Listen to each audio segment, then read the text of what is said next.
आज का इंतखाब है मोहसिन नकवी साहब की गज़ल।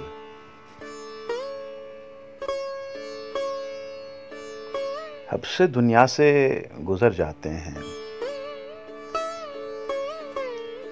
अब से दुनिया से गुज़र जाते हैं,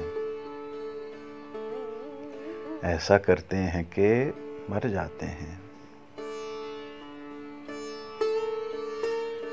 कैसे होते हैं बिछड़ने वाले, हम ये सोचें भी तो डर जाते हैं। अब ना देखो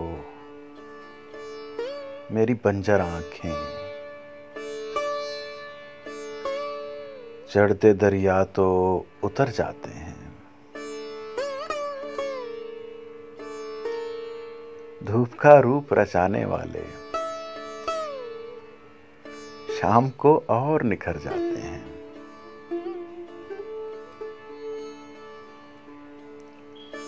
अब न मुड़ मुड़ के पुकारो उनको,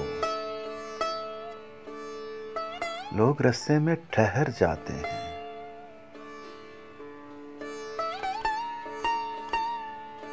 तुम कहाँ जाओगे सोचो मोहसिन, तुम कहाँ जाओगे सोचो मोहसिन। लोग थक हार के घर जाते हैं। अब से दुनिया से गुजर जाते हैं, ऐसा करते हैं कि मर जाते हैं।